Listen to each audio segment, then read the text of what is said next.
Thank you, Steve. Thank you, everyone. Boy, it's great to be here. First, I want to congratulate the other winners. Angela, great watching you play. Chris, the same way. Boy, if I had forwards like you, no, it wouldn't have helped.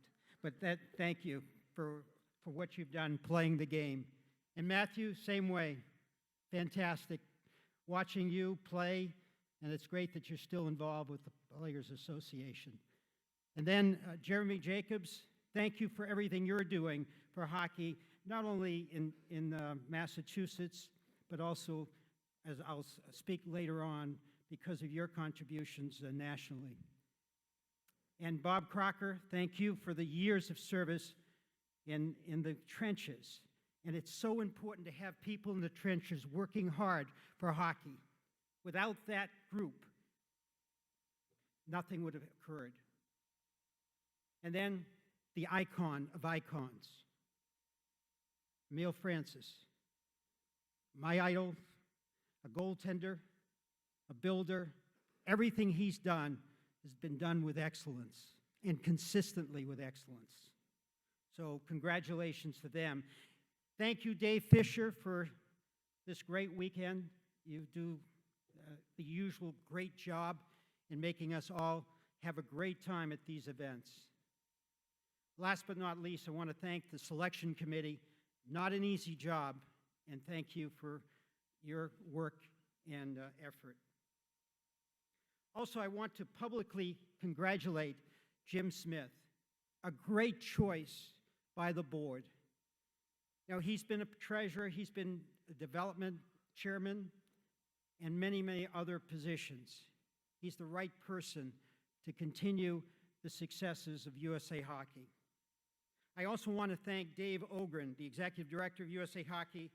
It's been a pleasure to work with over these years, not only as president, but prior to that in other positions. He's the best in the business. And that's why USA Hockey has been so strong. It has depth.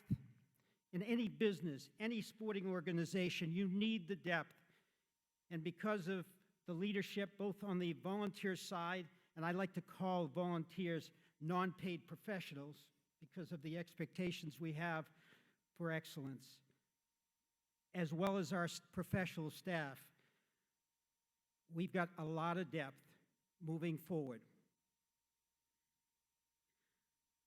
I stand here before you because of the work and effort of so many others who care. For me, it started on the frozen pond in East Boston, playing hockey from morning to night when there was ice. It was on that pond that I experienced the joy of playing hockey, a joy that's never left me. In high school, an assistant coach by the name of Armin Veneziano helped me use this joy and enthusiasm for goaltending and help develop some skills and build up some needed confidence.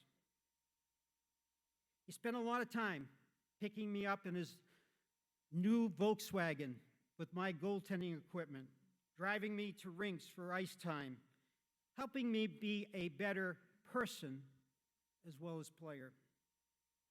Armin is special to me, but he was a great example of thousands of volunteers who impact the lives of young people day in and day out. Without that work and caring, so many young people would not grow and be all they can be. Yes, I stand before you tonight because of the work and effort of so many others who cared. I was fortunate to meet Lenny Gagnon, a referee who saw me play college and in the New England League after college. He recommended me to USA Hockey to try out for the U.S. national team in 1970. Without Lenny's interest and effort, I'm probably not standing here tonight. You see, I was selected by Coach Murray Williamson as the third goaltender for the traveling national team. The team was stationed at the Old Met Center in Bloomington, Minnesota. It was there that I met Walter Bush, the founding partner of the Minnesota North Stars. That meeting in 1970 would be the beginning of a long and wonderful relationship that lasts today. Walter, who has been inducted in so many halls of fame, including this one, can't be here today. I did not know about the presentation he was going to make, but I know he's sitting watching this, and if he can't work out the streaming, he'll have it later on. So I really would like for all those who know Walter, and even those who don't, I want to shout out. On the count of 3, I want everyone to yell out, "Hi, Walter," okay? 1, 2, 3. Hi, Walter! Walter, I hope you are feeling as good today as you did Monday when we last spoke. It was through Walter, Jack Norquell, and others, including Paul George, Bob Emmer, that I became a managing partner in a new American Hockey League franchise, the Kentucky Thoroughblades. This was in 1995. We were the prime affiliate of the San Jose Sharks, operating a professional hockey franchise through the successes and setbacks for 6 years. It was a great experience for my future as president of USA Hockey.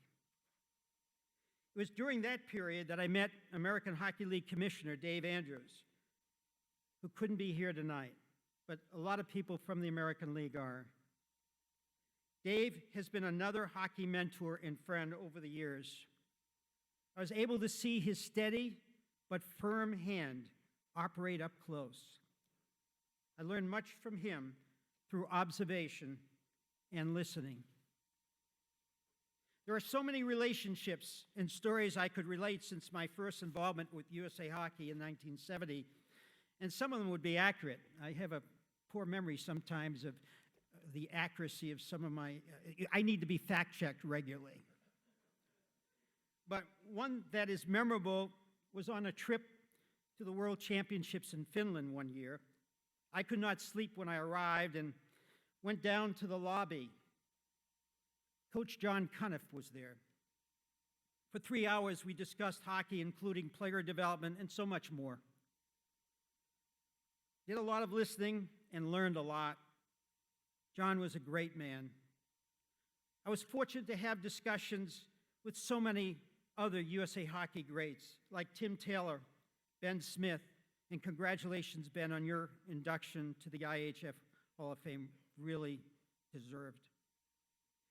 Art Berglund, Lou Vero, as well as some great hockey minds from outside the United States. Those memories and lessons learned, I'll cherish forever. In the early 70s, my hockey office was at the Boston Garden. Thanks to the Boston Bruins, its TV partner, and so many volunteers, we launched a show called Mini One-on-One that continues today, giving a chance for youngsters to play on the TD Garden ice and showcase youth hockey to a new audience. I want to thank the hundreds of volunteers over the years. I can't name them all, but Ron and Joe DiFilippo are here, and they were instrumental in many of the things that were done for that show and for as the registrar of Massachusetts. Gloria Herman, Charlie Bradbury, my longtime assistant, Ann Orban, and so many, many others. I'm going to, Gene Nigro, I can name a few more, but there's a long list, and that's what makes USA Hockey so great. The volunteers, unpaid professionals, work for these kinds of programs. Again, I stand here before you tonight because of the work of so many others who cared. I want to thank the teams, players, the board of the National Hockey League, its chair, Jeremy Jacobs, Commissioner Gary Bettman, and Deputy Commissioner Bill Daly, for the support provided for the American Development Model, ADM we call it, the National Team Development Model, Development Program, NTDP, and other youth and junior programs. The NTDP continues to have a wonderful impact on hockey's development process in the United States. The proof is in the increasing number of American players in significant roles in hockey. Also, we've had significant changes in our results in international play. This was the vision and goal of the NTDP.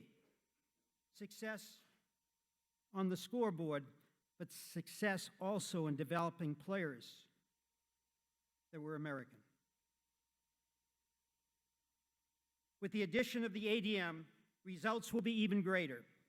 Our recent successes in promoting long-term athlete development could not have moved so quickly without the support of the NHL. Hockey is stronger when we work together for common goals. Thank you, NHL. I also want to thank the whole USA Hockey staff for its great work over the years, with special thanks to our assistant executive directors. They do so much, as well as their staff. That would include people like Pat Kelleher, Mike Birch, Ray Briggle, Bob Weldon, Casey Jorgensen in the legal side. And also I want to thank our regional ADM managers, headed by Kevin McLaughlin. They do so much to transfer what we know to those who must do it day to day at the grassroots level. Also, some long-serving executive committee members who have been expert unpaid professionals over the years. People like Tony Rossi, Dave Klasnick, Bill Hall, Peter Lindbergh, John Beadle, Larry Reed, and others, each one producing so many positive results in their areas that have made it wonderful for hockey in the United States. In addition, some relatively new people to the leadership positions like Donna Garigula, Charlie Furch, John Van Beesbrook, and others who are providing great continuity for a great and bright future. What a team. What a team. Finally, I want to thank my family who motivate and inspire me day in and day out. May I introduce my wife, my partner, Susan, right here.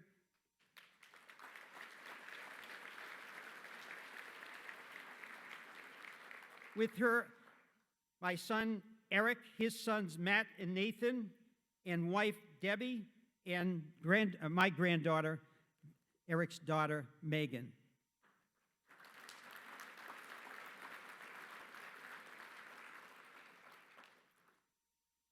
We have Mark and his wife, Amelia, my son, Mark, as well as my daughter, Kim, with her husband, Felice. They have two sons, Gino and Noah, who are at home, hopefully sleeping, and also my daughter, Kara.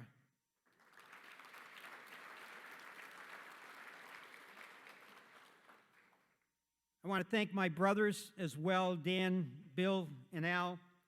And with respect and gratitude, I want to thank my mom and dad, who are both watching from above. I love you all very much.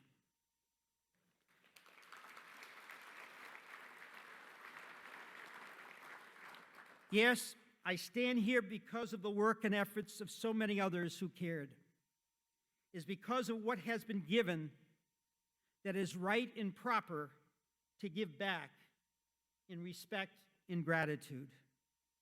Over the years, I've learned that we can succeed best when we understand we are all teammates, as Walter said in his remarks. He once told me, "Ron, don't blow up the bridge when you're on it." Yes, we are all on that same bridge. Let's not blow it up. Rather, let's make it stronger for the game and its people. Yes, I believe the future is good because there is a lot to like. about USA hockey. Thank you.